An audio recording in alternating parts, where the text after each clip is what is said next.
Assalamualaikum warahmatullahi wabarakatuh. Dalam sebuah keheningan kadang terlintas sebuah pertanyaan.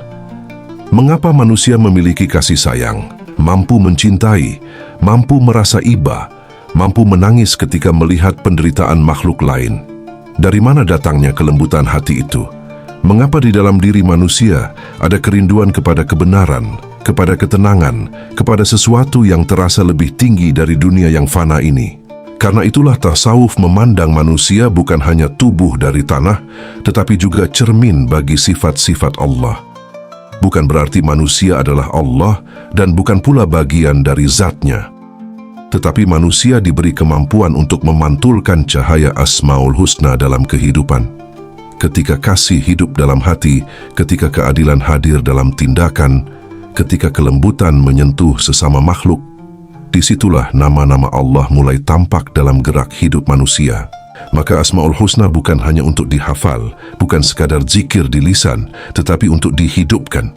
Inilah yang sejak dahulu dibahas para ahli tasawuf, bahwa perjalanan spiritual bukan tentang menjadi manusia sakti, bukan tentang karomah atau kemampuan melihat yang gaib, tetapi tentang membersihkan hati agar pantulan sifat-sifat Allah semakin nyata dalam kehidupan.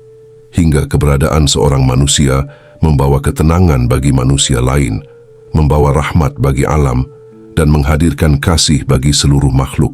Lalu benarkah ini yang disebut puncak tasawuf, ketika manusia tidak lagi hidup untuk egonya sendiri, tetapi menjadi jalan hadirnya rahmat Allah di muka bumi?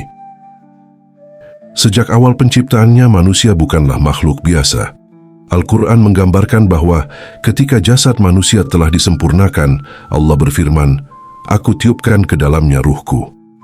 Sebuah ayat yang sangat dalam dan menjadi pusat renungan para ahli tasawuf selama berabad-abad, karena dari sinilah muncul pertanyaan besar, apa sebenarnya hakikat manusia? Tubuh manusia berasal dari tanah, akan kembali menjadi tanah, lemah, fana dan terbatas. Tetapi di dalam tubuh yang rapuh itu, Allah meletakkan sesuatu yang membuat manusia mampu mengenal cinta, mengenal belas kasih, mengenal keindahan, bahkan merindukan yang maha abadi. Itulah ruh. Dalam pandangan tasawuf, ruh bukan berarti manusia memiliki bagian dari zat Allah. Bukan demikian maknanya. Ruh adalah tanda kemuliaan yang Allah titipkan kepada manusia. Cahaya kehidupan yang membuat manusia mampu memantulkan sifat-sifat ilahi dalam kehidupannya. Karena itu manusia memiliki sesuatu yang tidak dimiliki makhluk lain dalam kadar yang sama, yaitu kesadaran. Manusia mampu melihat penderitaan lalu tersentuh, mampu mencintai tanpa alasan, mampu menangis dalam kesendirian karena merindukan ketenangan yang tidak ditemukan di dunia. Para sufi mengatakan bahwa kerinduan manusia kepada Allah sebenarnya adalah kerinduan ruh untuk kembali dekat kepada sumber cahayanya. Jalaluddin Rumi pernah berkata, "Ada sesuatu dalam dirimu yang tidak berasal dari dunia ini, dan ia selalu ingin pulang." Kalimat itu menggambarkan keadaan banyak manusia modern hari ini. Dunia semakin ramai, tetapi hati semakin kosong. Teknologi semakin maju, tetapi jiwa semakin gelisah. Banyak manusia memiliki segalanya, tetapi tetap merasa ada sesuatu yang hilang di dalam dirinya. Tasawuf memandang kegelisahan itu bukan sekadar masalah pikiran, tetapi tanda bahwa ruh sedang lapar akan makna, lapar akan kedekatan dengan Allah. Karena itu para sufi tidak hanya melihat manusia sebagai makhluk biologis. Manusia dipandang sebagai cermin, sebuah cermin yang bisa memantulkan cahaya Asmaul Husna. Ketika hati bersih, pantulannya menjadi jernih. Tetapi ketika hati dipenuhi ego, iri, kesombongan, dan kerakusan, cermin itu menjadi buram. Maka perjalanan spiritual dalam tasawuf bukan perjalanan keluar menuju dunia, tetapi perjalanan masuk ke dalam diri, membersihkan hati agar cahaya ruh kembali terlihat. Inilah mengapa Allah juga berfirman bahwa Dia lebih dekat daripada urat leher. Ayat ini sering dipahami para sufi bukan sekadar kedekatan jarak, karena Allah tidak dibatasi ruang, tetapi kedekatan kehadiran, kedekatan ilmunya, kedekatan kasihnya, bahwa manusia sering mencari Allah terlalu jauh, padahal tanda-tandanya memenuhi seluruh kehidupan. Saat kasih muncul dalam hati, di sana ada pantulan Ar-Rahman. Saat muncul keinginan menolong tanpa pamrih, di sana ada pantulan Ar-Rahim. Saat hati terdorong berlaku adil meski sulit, di sana ada pantulan Al-Adl. Semua itu menunjukkan bahwa manusia diciptakan bukan hanya untuk hidup dan mati, tetapi untuk mengenal dan memantulkan sifat-sifat Allah dalam kehidupan. Namun semakin jauh manusia tenggelam dalam ego, semakin ia lupa akan hakikat dirinya. Manusia mulai merasa dirinya pusat segalanya, merasa memiliki kuasa penuh atas hidup, merasa bebas menyakiti sesama, merusak alam, dan menindas makhluk lain demi kepentingannya sendiri. Padahal dalam tasawuf, lupa kepada Allah sebenarnya adalah lupa kepada diri sejati. Karena diri sejati manusia bukan ego, bukan jabatan, bukan tubuh, dan bukan harta. Diri sejati manusia adalah ruh yang selalu merindukan cahaya Tuhannya. Ketika hati mulai mencari ketenangan, mencari makna hidup, mencari kedamaian, sesungguhnya itu adalah panggilan ruh untuk kembali mendekat kepada Allah. Dan mungkin inilah awal perjalanan tasawuf yang sebenarnya. Bukan tentang meninggalkan dunia sepenuhnya, tetapi menyadari bahwa di dalam diri manusia ada amanah besar, yaitu menjadi cermin bagi rahmat Allah di muka bumi. Banyak manusia mengenal Asmaul Husna sejak kecil. Menghafalnya di sekolah, melantunkannya dalam zikir, bahkan menjadikannya hiasan di dinding rumah. Namun para ahli tasawuf mengatakan, ada perbedaan besar antara mengenal nama Allah dan menghadirkan nama Allah dalam kehidupan. Karena Asmaul Husna bukan hanya untuk dibaca, tetapi untuk dihidupkan. Inilah yang sering hilang dalam perjalanan spiritual manusia modern. Zikir terkadang berhenti di lisan, tetapi tidak turun ke hati. Nama-nama Allah diucapkan berulang kali, tetapi perilaku tetap dipenuhi amarah, kesombongan, dan kekerasan. Padahal tujuan utama zikir bukan sekadar banyaknya bacaan, tetapi perubahan jiwa. Jika nama Ar-Rahman benar-benar hidup dalam hati, maka kasih sayang akan muncul dalam perilaku. Bukan hanya kepada keluarga atau orang yang disukai, tetapi juga kepada orang lemah, orang miskin, bahkan kepada hewan dan alam. Jika Al-Ghaffar hidup dalam jiwa, maka manusia akan lebih mudah memaafkan daripada membalas dendam. Jika Al-Adl hidup dalam hati, maka seseorang tidak akan tega berlaku zalim walaupun memiliki kekuasaan. Dan jika As-Sabur benar-benar meresap ke dalam ruh, maka hati tidak mudah meledak hanya karena luka kecil dunia. Karena itu para sufi sering mengatakan, buah dari zikir adalah akhlak. Ukuran kedalaman spiritual bukan hanya lamanya ibadah, tetapi sejauh mana hati berubah menjadi lebih lembut, lebih jujur, lebih rendah hati, dan lebih penuh kasih. Sebab sangat mungkin seseorang rajin berzikir tetapi masih menyakiti sesama. Lisannya menyebut Allah, tetapi perilakunya melukai manusia lain.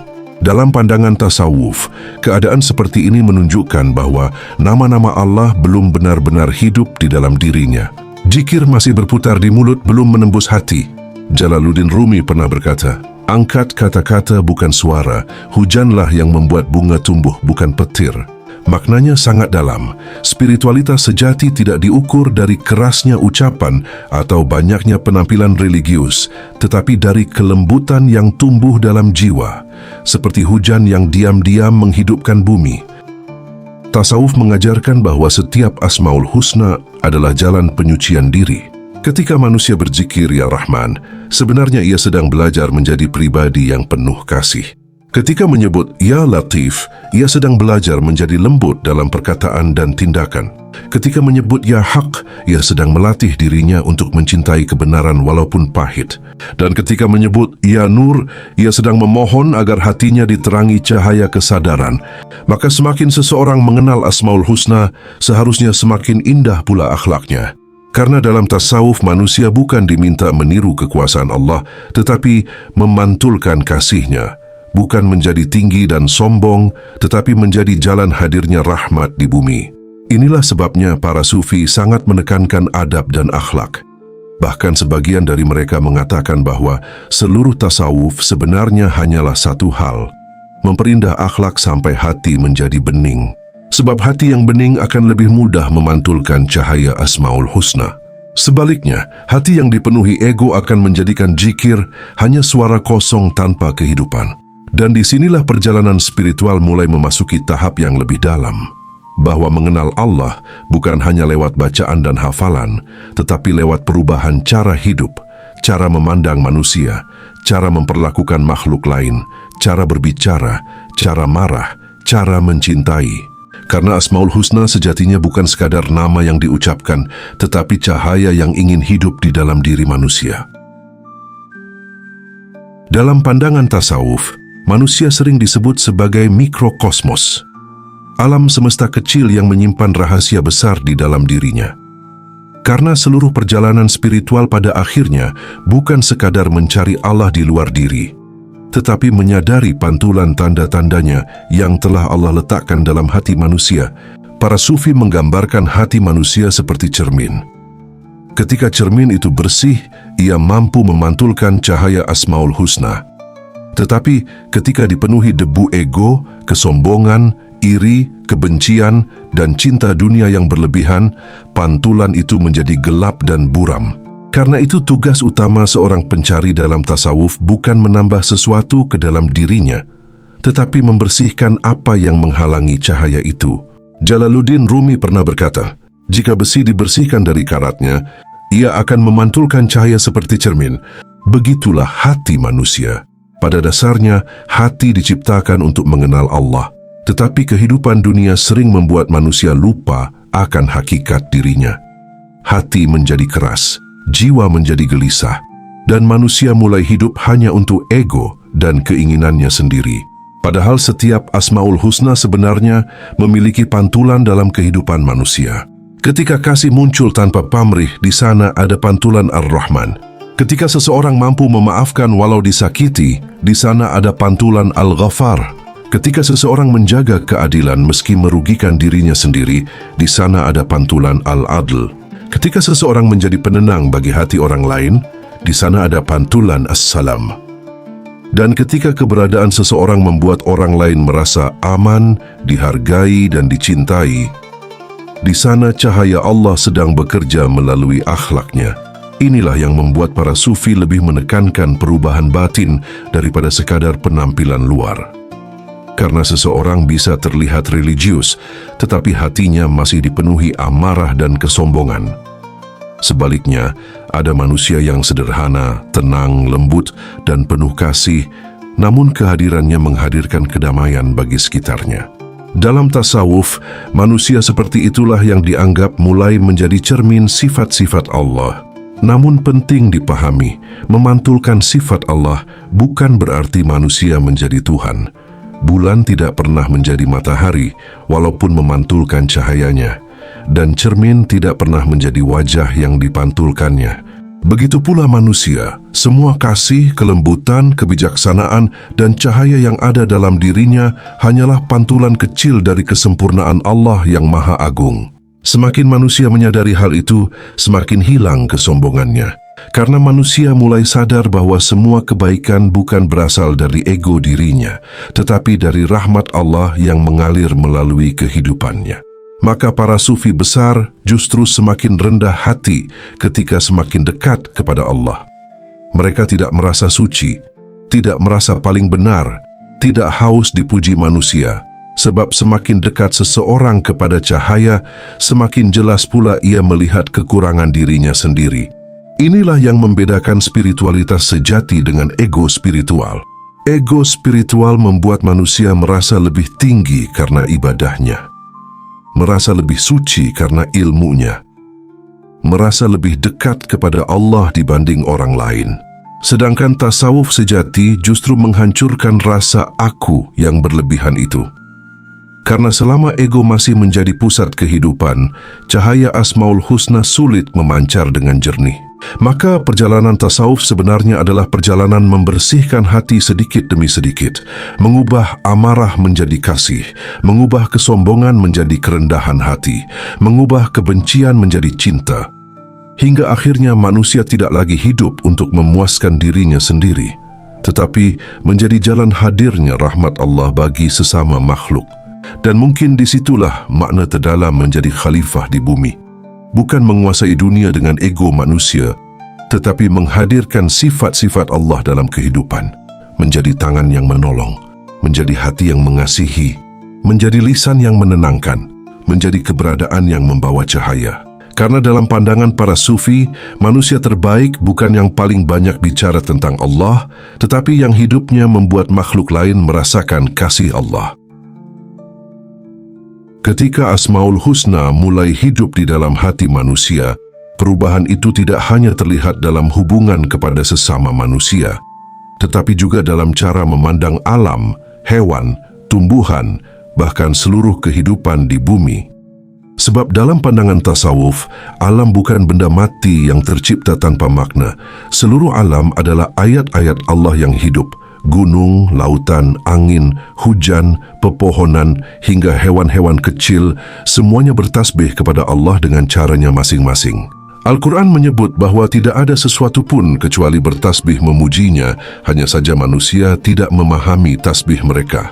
Karena itu para sufi memandang alam dengan rasa hormat yang sangat dalam. Mereka melihat dunia bukan sekadar tempat untuk dieksploitasi, tetapi tanda kehadiran dan kebesaran Allah. Inilah sebabnya banyak sufi hidup begitu lembut terhadap makhluk lain. Mereka tidak melihat hewan sebagai gangguan, tidak melihat pohon hanya sebagai benda, dan tidak melihat bumi sekadar alat untuk memenuhi hawa nafsu manusia. Karena hati yang telah disentuh, Asmaul Husna akan melahirkan kasih yang luas kepada seluruh ciptaan.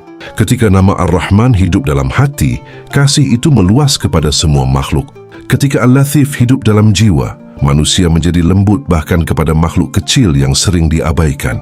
Dan ketika As-Salam hidup dalam diri, keberadaan manusia tidak lagi membawa kerusakan, tetapi membawa ketenangan bagi lingkungan di sekitarnya.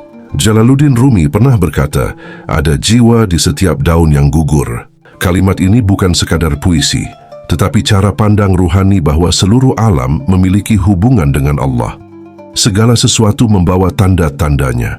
Karena itu dalam tasawuf, merusak alam bukan hanya persoalan sosial atau lingkungan, tetapi juga tanda bahwa hati manusia mulai terputus dari rasa sakral terhadap ciptaan Allah.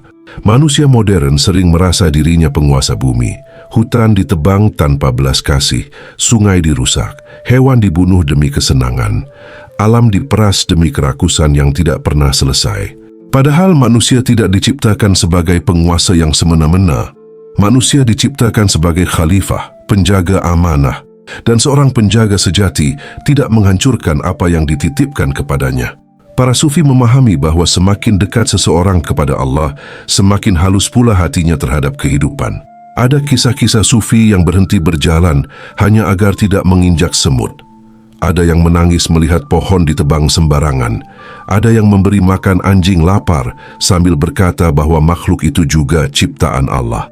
Karena bagi mereka, cinta kepada Allah tidak mungkin dipisahkan dari kasih kepada ciptaannya. Inilah spiritualitas yang sering hilang hari ini. Banyak manusia ingin dekat kepada Allah, tetapi masih kasar kepada sesama makhluk. Rajin berzikir, tetapi lisannya melukai. Rajin ibadah, tetapi tangannya merusak kehidupan. Padahal ukuran kedalaman ruhani bukan hanya banyaknya ibadah lahiriah, tetapi seberapa aman makhluk lain ketika berada di dekatnya. Apakah kehadirannya membawa ketenangan, atau justru membawa luka? Apakah lisannya menyejukkan, atau menghancurkan hati orang lain? Apakah tangannya menjaga kehidupan atau merusaknya demi ego dan kepentingan dunia? Tasawuf mengajarkan bahwa seluruh alam semesta saling terhubung dalam rahmat Allah. Dan manusia yang telah mengenal hakikat Asmaul Husna akan melihat dunia dengan mata kasih, bukan dengan mata kepemilikan. Karena itu semakin tinggi spiritualitas seseorang, biasanya semakin lembut pula akhlaknya. Bukan semakin keras, bukan semakin mudah menghakimi, bukan semakin merasa paling suci, tetapi semakin penuh kasih, semakin tenang, dan semakin menjaga kehidupan. Dan mungkin disitulah salah satu tanda bahwa cahaya Asmaul Husna mulai benar-benar hidup dalam diri manusia. Banyak manusia membayangkan bahwa puncak spiritual adalah ketika seseorang memiliki karomah, bisa mengetahui hal-hal gaib, memiliki kesaktian, doanya selalu langsung terkabul, atau mampu melakukan sesuatu yang tidak bisa dijelaskan akal biasa. Karena itu tidak sedikit orang lebih tertarik pada hal-hal supranatural dibanding penyucian hati. Manusia lebih kagum kepada orang yang dianggap memiliki kekuatan gaib daripada kepada orang yang penuh kasih dan rendah hati. Padahal para sufi besar sejak dahulu justru memberi peringatan tentang hal ini. Karomah bukan tujuan tasawuf. Bahkan banyak wali Allah menyembunyikan karomah mereka karena takut manusia terjebak pada kekaguman lahiriah dan melupakan inti perjalanan ruhani yang sebenarnya. Sebab kemampuan luar biasa belum tentu menunjukkan hati yang bersih. Dan tidak semua yang tampak ajaib berasal dari kedekatan sejati kepada Allah. Dalam tasawuf, ukuran kedekatan seseorang kepada Allah bukan seberapa banyak manusia takut kepadanya, tetapi seberapa besar rahmat yang hadir melalui dirinya. Apakah kehadirannya menenangkan? Apakah lisannya menyejukkan? Apakah akhlaknya membuat orang lain merasa aman? Karena puncak tasawuf bukan menjadi manusia yang ditakuti, tetapi menjadi manusia yang membawa kasih bagi kehidupan. Inilah mengapa para sufi selalu kembali kepada sosok Nabi Muhammad. Sebab Nabi bukan dikenal karena mempertontonkan kesaktian, tetapi karena akhlaknya. Allah menyebut Nabi sebagai rahmat bagi seluruh alam. Bukan hanya rahmat bagi manusia tertentu, bukan hanya bagi pengikutnya, tetapi bagi seluruh alam semesta. Kasih beliau bahkan meluas kepada hewan, tumbuhan dan orang-orang yang menyakitinya. Beliau memaafkan ketika dihina, mendoakan ketika dilempari batu, bersikap lembut kepada anak kecil, menangis melihat penderitaan umatnya, bahkan melarang menyiksa hewan dan merusak pohon tanpa alasan. Inilah spiritualitas tertinggi dalam pandangan tasawuf. Bukan kekuatan untuk menundukkan manusia, tetapi kelembutan yang mampu menyentuh hati manusia. Ketika Ar-Rahman hidup dalam hati, manusia menjadi penuh kasih. Ketika Al-Adl hidup dalam diri, manusia menjadi adil. Ketika Al-Ghaffar hidup dalam jiwa, manusia menjadi pemaaf. Dan ketika An-Nur mulai bersinar dalam hati, keberadaan manusia menjadi cahaya bagi sekitarnya. Jalaluddin Rumi pernah berkata, "Lilin tidak berbicara tentang cahayanya, ia hanya bersinar." Begitulah para pecinta Allah yang sejati.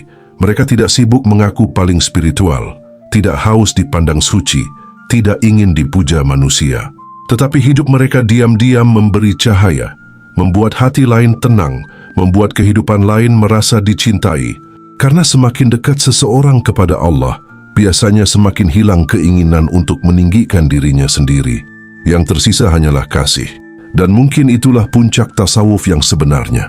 Ketika ego manusia perlahan lenyap, lalu yang tampak dalam kehidupan hanyalah akhlak yang memantulkan cahaya Allah.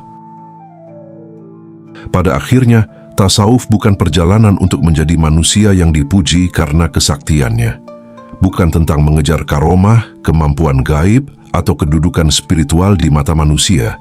Tetapi perjalanan untuk membersihkan hati agar Asmaul Husna hidup di dalam diri. Karena ketika nama-nama Allah mulai hidup dalam jiwa, manusia tidak lagi menjadi sumber kerusakan, tetapi menjadi jalan hadirnya rahmat. Tangannya menjadi penolong, lisannya menjadi penyejuk, matanya penuh kasih, dan keberadaannya membawa ketenangan bagi manusia, alam, dan seluruh makhluk. Mungkin inilah makna terdalam mengapa Allah meniupkan ruh ke dalam diri manusia.